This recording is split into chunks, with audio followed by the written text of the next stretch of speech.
Hello friends, welcome back once again in your on YouTube channel hydrogen classes for chemistry. आज हम start कर रहे हैं एक next topic, properties of matter and physical quantities. तो अभी तक हमने लास्ट क्लास में जो पढ़ा है वो सिर्फ और सिर्फ अभी तक हमने ये पढ़ा है कि फिजिकल और केमिकल क्लासिफिकेशन क्या थे मैटर की। आज हम स्टार्ट करते हैं नेक्स्ट टॉपिक। आइए देखते हैं प्रॉपर्टीज ऑफ मैटर। बात करें हम प्रॉपर्टीज की, तो मैटर हो या कोई भी चीज हो, प्रॉपर्टी बेसिकली दो ही टाइप की होती है। तो सबसे पहले नाम आता है फिजिकल प्रॉपर्टी, फिजिकल प्रॉपर्टी, और नेक्स्ट होता है केमिकल प्रॉपर्टीज। तो पहले फिजिकल प्रॉपर्टीज को स्टडी करते हैं, then after will study the chemical properties. देखिए फिजिकल प्रॉपर्टीज क्या होती हैं। These are those properties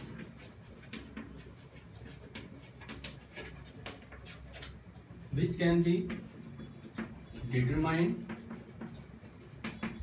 or identified without changing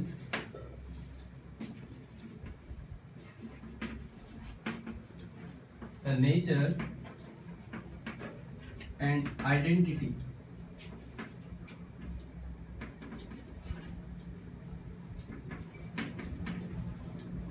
of matter. इसका मतलब ये वो प्रॉपर्टी होती है जब हम किसी मैटर की आइडेंटिफिकेशन करते हैं, प्रॉपर्टी स्टडी करते हैं, तो उस मैटर की नेचर में कोई चेंजेस नहीं आते और उसके साथ साथ उसकी आइडेंटिटी में कोई बदलाव नहीं आते, तो उन्हें हम बोलते हैं फिजिकल प्रॉपर्टीज।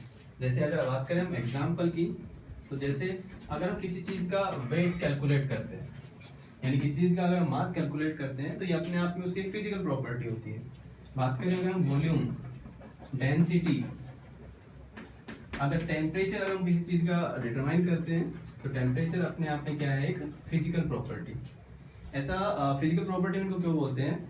देखिए अगर मुझे वेट कैलकुलेट करना है इस डस्टर का, तो मुझे जस्ट क्या करना है, इसको वेइंग मशीन पे रखना है। इसका जो वेट आएगा वो इसका अपने आप में फिजिकल प्रॉपर्टी है।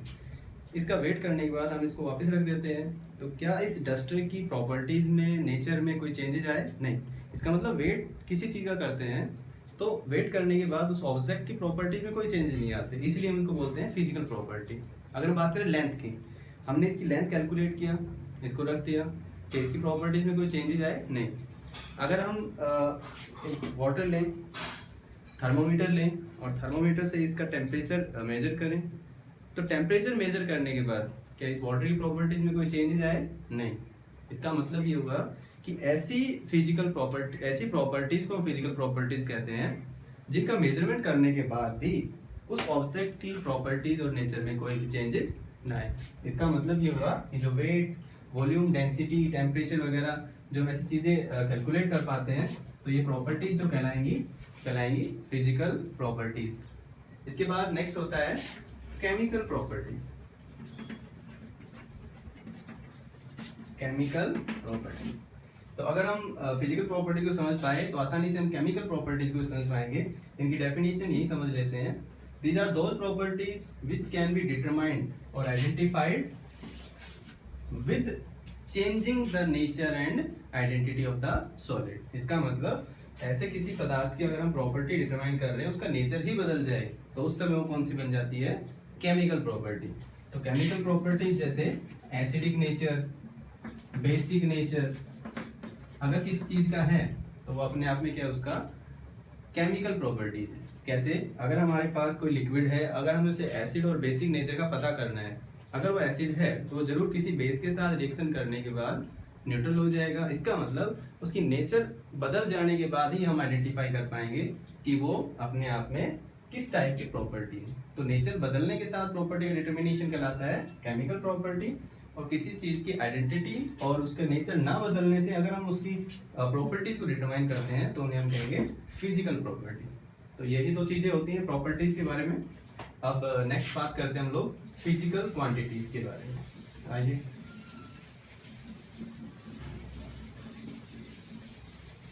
First of all we should know about the quantities and the physical quantities.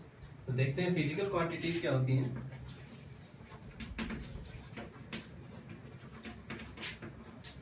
अगर हम बात करें डेफिनेशन की, तो पहले से समझते हैं।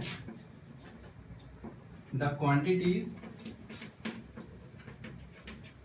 विच we come across during scientific studies are known as physical quantities. Means physical quantities are those quantities which we use in our scientific studies and scientific calculations. इसका मतलब ये हुआ कि क्वांटिटी का मतलब होता है मात्रा।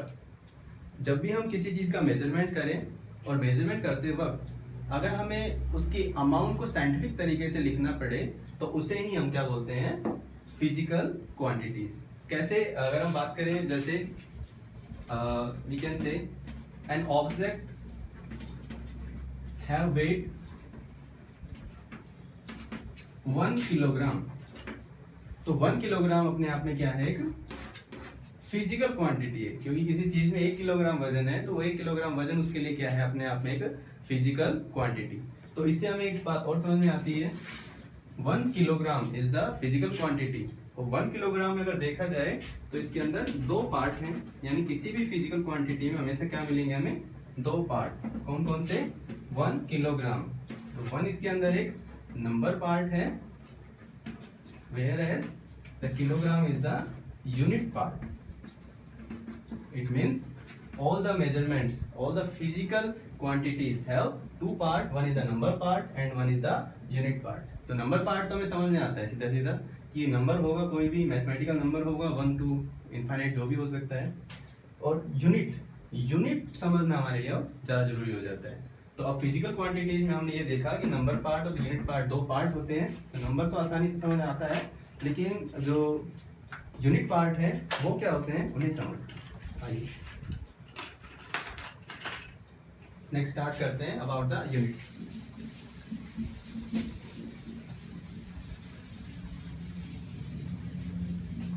तो सबसे पहले हम डेफिनेशन लिखते हैं यूनिट की। अगर यूनिट को आम भाषा में कहा जाए तो यूनिट को कहा जाता है इकाई। किसी भी चीज का लिखने का, मेजर करने का जो सबसे छोटा हिस्सा होता है उसे हम बोलते हैं यूनिट। तो डेफिनेशन क्या है इसकी, ये देखते हैं। इट इज द स्टैंडर्ड और reference chosen to measure the quantities। इसका मतलब ये हुआ कि यूनिट अपने आप में वो एक स्टैंडर्ड होता है जिसका यूज करके हम किसी भी मेजरमेंट्स को कंबाइन कर सकते हैं, यानी स्टडी कर पाते हैं, कंप्लीटली स्टडी करते हैं। जैसे अगर हमें मेजर करना है इस बोर्ड की लेंथ कितनी है, तो इस बोर्ड की लेंथ को हम लेंथ यानी यूनिट के अंदर मापेंगे। तो हमने क्या कंसीडर किया, this is the length that have 1 centimetre length, 1 centimetre 1 centimetre 1 centimetre 1 centimetre, यानी इसको हमने मान लिया एक स्टैंडर्ड। तो 1 सेंटीमीटर करते हम इसे जोड़ते चले जाएंगे, तो ये आ गया मान लो 200 centimetre. Means 200 centimetre is the length of this board. It means unit is nothing but it is the standard or the reference that is chosen to measure any of the physical quantity। okay? बात करते हैं units के बारे में। तो हम हमारी daily life के अंदर बहुत सारी चीजें पढ़ते हैं, जैसे kilogram is the unit of weight, centimetre kilometre is the unit of length. इसी तरीके से अगर हम बात करें litre millilitre is the unit of volume. इसी तरीके से हम बात करें केल्विन, तो Kelvin is the unit of temperature. तो अगर हम बात करें हमारे डेली लाइफ की और साइंटिफिक कैलकुलेशंस की, तो साइंटिफिक कैलकुलेशन में बहुत सारे टाइप की यूनिट्स होती हैं। तो अब हम बारी बारी उन सभी यूनिट्स को स्टडी करते हैं। देखिए अगर हम बात करते हैं यूनिट्स की, तो units are of basically 3 type. One is the basic unit, second is derived unit and third is subsidiary unit. तो आइए अब इन तीनों को बारी बारी स्टडी करते हैं कि यूनिट्स क्या होती हैं, कहाँ कहाँ हम इनके मेजरमेंट्स का यूज करते हैं। ओके, तो सबसे पहला आता है इन यूनिट्स की कैटेगरी के अंदर बेसिक यूनिट। नाम से पता लग रहा है बेसिक यूनिट।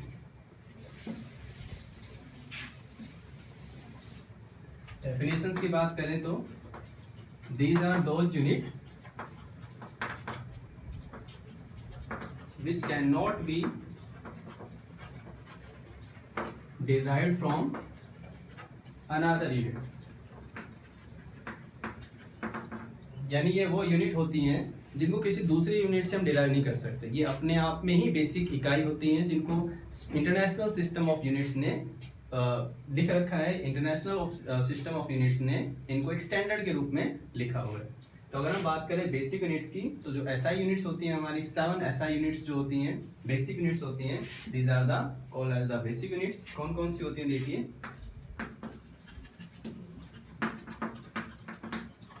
अगर हम बात करें एसआई सिस्टम ऑफ यूनिट की, तो एसआई का मीनिंग होता है international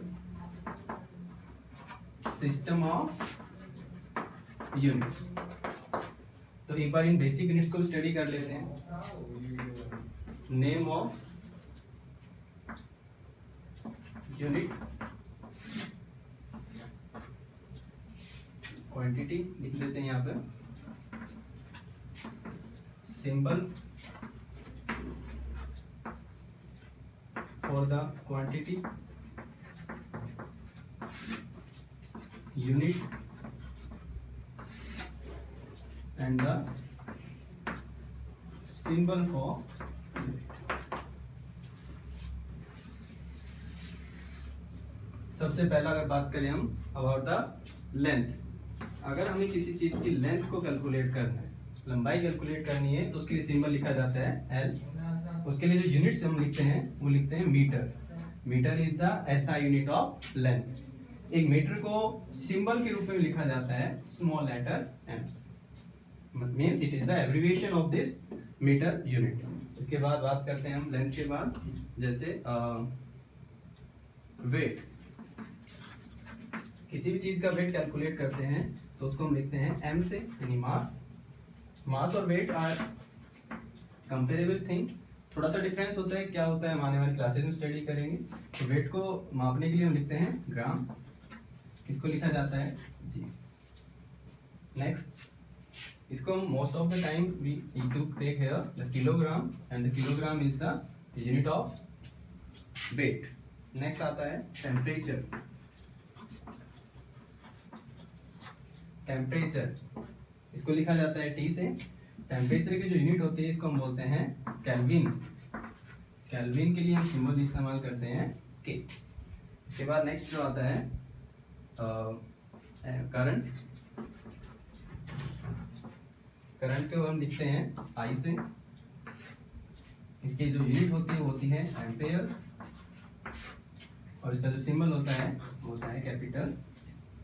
These all are the units of basic units we can say। The next unit is time।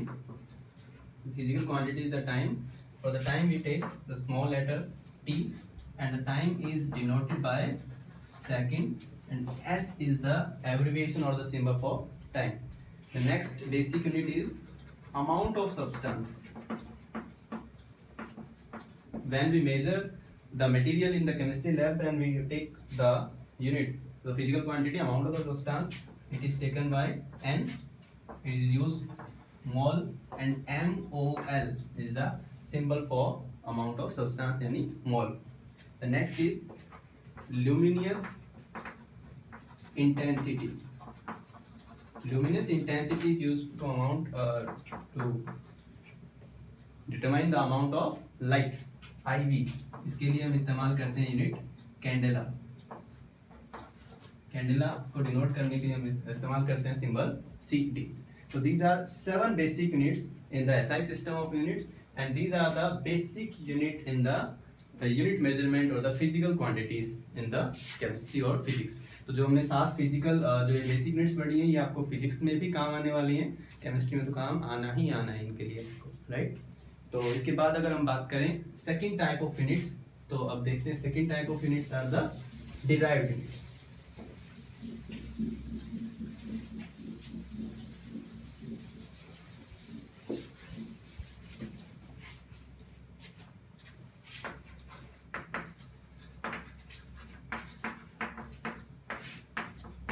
तो इनके नाम से पता लग रहा है डिराइव। डिराइव का मतलब होता है एक फिजिकल क्वांटिटी से, एक यूनिट से दूसरे यूनिट्स के डिटर्मिनेशन कर लेना।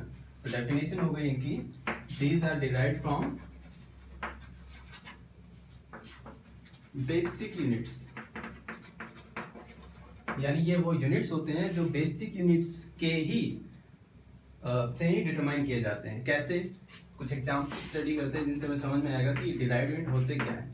जैसे हमें फॉर्मूला निकालना है रेट का। What is the rate? Rate is the distance travelled divided by time taken. Distance travelled by time taken. Distance को हम मेजर करते हैं लेंथ में, लेंथ की यूनिट होती है मीटर, और टाइम होता है, उसको हम डिनोट करते हैं यूनिट के अंदर सेकंड। तो अभी जो रेट की जो हमारे पास यूनिट आई, रेट की यूनिट आ गई मीटर पर सेकंड। इसका मतलब मीटर पर second it is also a unit, but this is not the basic unit, this is the derived unit. क्यों?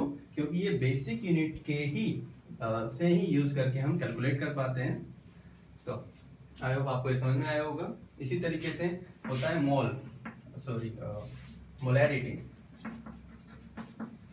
मोलैरिटी यूनिट होती है मोल पर लीटर। इसका मतलब मोलैरिटी भी अपने आप में क्या है, एक डिराइव्ड यूनिट। अब इसके बाद जो थर्ड नंबर आता है यूनिट्स कैटेगरी के अंदर, इसको हम बोलते हैं सब्सिडायरी यूनिट। ये देखते क्या होती हैं? These are the multiple of 10 of the basic unit। इसका मतलब बेसिक यूनिट्स के साथ अगर मल्टीपल में 10 लिखते चले जाएं, then these basic units are converted into the subsidiary units। कैसे? इसके कुछ एग्जांपल्स देखते हैं। जैसे अगर हमें लिखना पड़ जाए किलोमीटर, तो किलोमीटर मीटर से ही डिराइव किया जाता है, और मीटर किलोमीटर में कैसे कन्वर्ट हो जाते हैं? When we take 10 multiply by 10 multiply by 10, तो मीटर ये अपने आप में किस में कन्वर्ट हो गए? 1 किलोमीटर। इसी तरीके से अगर हम बात करें nanometre, nanometre is the subsidiary unit of what? That is the metre. Nanometre का मतलब होता है 10⁻⁹ मीटर। 1 angstrom 10⁻⁻10 metre. तो ऐसी यूनिट जिनको हम 10 के मल्टीपल के रूप में लिखते हैं, वो सारी की सारी क्या कहलाती हैं? सब्सिडायरी यूनिट कहलाती हैं। तो अभी तक हमने स्टडी किया about the units. Unit study करने के बाद जब हम इनको यूज करेंगे केमिस्ट्री में या फिजिक्स पढ़ते वक्त, तो हमें यूनिट्स लिखने के तरीके भी आने चाहिए। तो इसीलिए हमारे सिलेबस में भी दिया गया है the method for writing the units. तो आइए उनको स्टडी कर लेते हैं हम।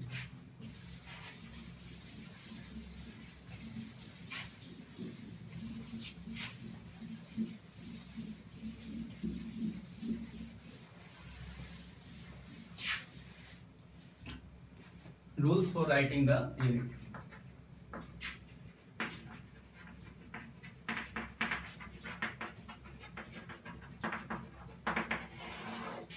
क्या रूल्स हैं यूनिट्स लिखने के?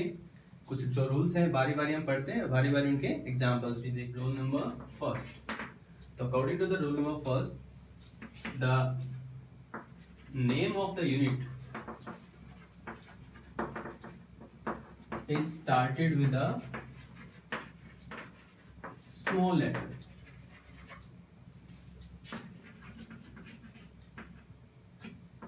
when we use complete name, यानी जब भी हम किसी यूनिट का कंप्लीट नेम लिखेंगे तो हमेशा उसका फर्स्ट लेटर या कोई भी लेटर उसका स्मॉल लेटर के रूप में लिखेंगे।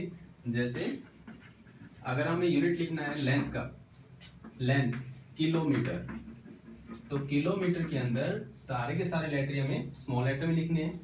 अगर हमें लिखना है सेकंड, तो सेकंड में सारे के सारे लेटर ही हमें किसे लिखने हैं? स्मॉल लेटर में लिखने हैं। इसके बाद अगर बात करें rule number second, the abbreviation on the name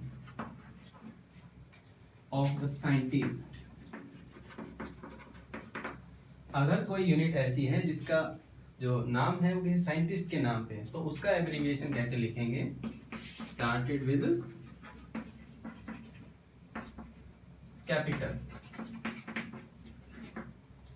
capital letter के साथ। जैसे अगर हम बात करें अमाउंट ऑफ क्वांटिटी मापते वक्त, अगर हम बात करें फोर्स के बारे में, तो फोर्स के लिए लिखा जाता है न्यूटन। तो न्यूटन के लिए जब हम एब्रिविएशन इस्तेमाल करते हैं तो लिखते हैं कैपिटल एन। इसी तरीके से हम फ्रीक्वेंसी मापते वक्त यूनिट लिखते हैं हर्ट्ज। तो हर्ट्ज के अंदर हम सिंबल इस्तेमाल करते हैं H Z, जॉल। Joule is the unit of energy, इसके लिए लिखा जाता है कैपिटल जे।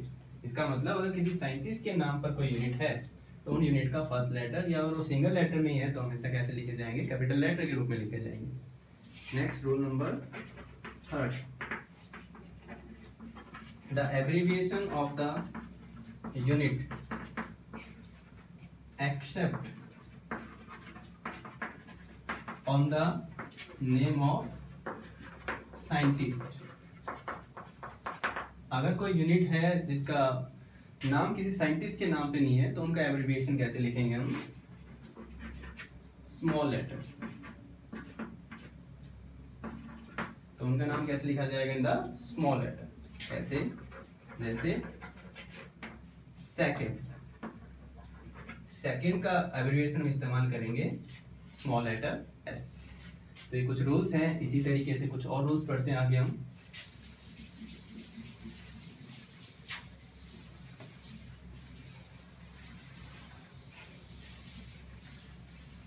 नेक्स्ट देखते हैं rule number 4, the unit does not have plural ending. यानी कभी भी किसी यूनिट की जो एंडिंग होगी कभी प्लूरल एंडिंग नहीं होगी। कैसे? प्लूरल का मतलब जैसे 1 मीटर, 5 मीटर्स, तो 5 मीटर्स लिखना बिल्कुल गलत है। इसका मतलब 1 meter is the correct and 5 meters it is not correct। इसका मतलब कभी भी किसी यूनिट की एंडिंग प्लूरल एंडिंग नहीं होगी। यूनिट का मतलब ही होता है सिंगल, और सिंगल हमेशा लिखा जाएगा इन द सेम यूनिट्स के अंदर, बेसिक यूनिट्स के अंदर। नेक्स्ट देखते हैं rule number 5,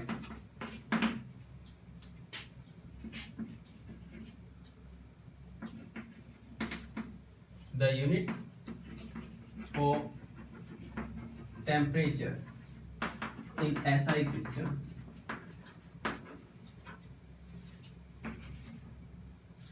no degree is used। जब भी हम टेम्परेचर की SI यूनिट लिखेंगे तो कोई डिग्री का इस्तेमाल नहीं करते। SI सिस्टम की यूनिट क्या होती है? टेम्परेचर में SI सिस्टम में क्या यूनिट होती है? केल्विन। तो केल्विन या तो लिखेंगे कंप्लीट वर्ड में, और या फिर लिख देंगे हम एब्रिविएशन। ऐसा क्यों किया जाता है? क्योंकि केल्विन से पहले डिग्री इसलिए नहीं लिखी जाती क्योंकि केल्विन स्केल के अंदर कोई भी नेगेटिव वैल्यू पॉसिबल ही नहीं है, और जब नेगेटिव वैल्यू पॉसिबल नहीं है तो हम डिग्री वर्ड का इस्तेमाल नहीं करते। जबकि डिग्री सेल्सियस और फॉरेनहाइट के अंदर, डिग्री फॉरेनहाइट के अंदर हम डिग्री लिखते हैं। क्यों? क्योंकि फॉरेनहाइट स्केल के अंदर और डिग्री सेल्सियस स्केल के अंदर हमेशा और कभी कभी नेगेटिव वैल्यू भी आ सकती है, इसलिए डिग्री लिखा जाता है उससे पहले। रूल नंबर 6,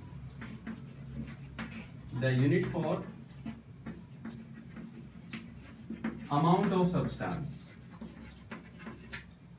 किसी अमाउंट को डिनोट करने के लिए हम केमिस्ट्री के अंदर वर्ड इस्तेमाल करते हैं मोल। उसके लिए लिखेंगे हम मोल। अगर हमें कंप्लीट यूनिट लिखनी है तो लिखेंगे MOLE, और अगर हमें लिखना है एब्रिविएशन तो हम लिखेंगे MOL। तो MOL is the abbreviation of MOLE, यानी mole. This is the complete name and this is the word, this is abbreviation form. अगर हम बात करें मोलैरिटी, तो मोलैरिटी की यूनिट होती है मोल पर लीटर। तो आइए कुछ रूल्स और देखते हैं इसके बारे में। Rule number 7, either the unit is written as complete name और कंप्लीट एब्रीविएशन। इसका मतलब यूनिट लिखते वक्त या तो हम किसी भी डिराइव्ड यूनिट के अंदर या सब्सिडायरी यूनिट के अंदर या तो कंप्लीट वर्ड्स ही लिखेंगे या फिर कंप्लीट एब्रीविएशन ही लिखेंगे। कैसे? अगर हम बात करें रेट, तो रेट की यूनिट लिखने के कई तरीके हम समझ सकते हैं, जैसे मीटर पर सेकंड, मीटर पर सेकंड, मीटर पर सेकंड। तो इन तीनों के अंदर से यहाँ मीटर तो कंप्लीट वर्ड है लेकिन सेकंड एब्रीविएशन है, यहाँ दोनों ही वर्ड कंप्लीट वर्ड हैं, यहाँ एक वर्ड एब्रीविएशन है और एक वर्ड कंप्लीट वर्ड है। इसका मतलब यहाँ पर ये दोनों यूनिट्स इस्तेमाल नहीं आएंगे, सिर्फ और सिर्फ हम क्या लिख सकते हैं, मीटर पर सेकंड, या फिर इसको लिख सकते हैं मीटर पर सेकंड। ओके, एक छोटा सा रूल और बच जाता है इसके अंदर, वो क्या?